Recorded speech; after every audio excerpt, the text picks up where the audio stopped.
Cadre বৈষম্যের একটি কথা আমরা বারবার শুনি।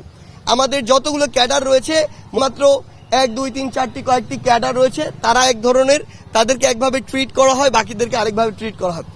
সেই বিষয়টি নিয়ে আমরা স্পষ্ট করে কথা বলেছি যে যদি আসলে এভাবে ক্যাডার বৈষম্য করা হয় তাহলে টেকনিক্যাল ক্যাডারে যারা রয়েছেন তারা কিন্তু তাদের ওই এক্সপার্টিসের জায়গাটিতে যেতে চাইবেন না। তারা যেতে চাইবেন কোথায় জায়গাটিতে সুবিধা বেশি।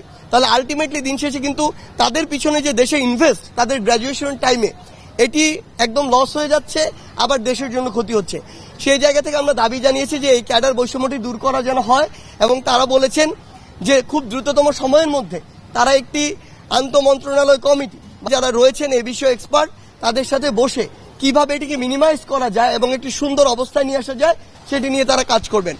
আরেকটি বিষয় আমরা সর্বশেষ যেটি জানিয়েছি সেটা হচ্ছে নন ক্যাডারদের বিষয়টি। আমাদের অনেক ভাই দেখা গিয়েছে যে বিসিএস পরীক্ষায় প্রিলিমিনারি পাস করেন, রিটেন পাস করেন, ভাইভা পাস করেন, প্রসেস প্রায় 3 বছরের একটি প্রক্রিয়া। এরপরেও তারা যখন দেখা যায় 3টি ধাপে পাস করার পরে ক্যাডার তো পায়ও না, নন ক্যাডার পর্যন্ত পায় না, সেই জায়গা থেকে এটি তার জীবনের জন্য চরম একটি আসলে হতাশার জায়গা হয়ে দাঁড়ায়, এবং তার যে পরিশ্রম, সময়, এগুলোর আসলে মূল্য থাকে না।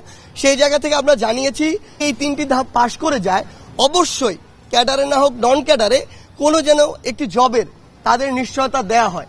এটি যদি হয় তাহলে দিন শেষে এটি তাদের জন্য যেমন ভালো, এই যে মানুষগুলোর সময় যাচ্ছে, শ্রম যাচ্ছে, সার্বিক দিক দিয়ে এটি আমাদের রাষ্ট্রের জন্য ভালো। সো আমরা এই 3টি বিষয় নিয়ে আমরা সচিবালয়ে কথা বলেছি, যে হসপিটালগুলো নিয়ে আমরা বিভিন্ন জায়গায় পর্যবেক্ষণ করেছি, সেগুলো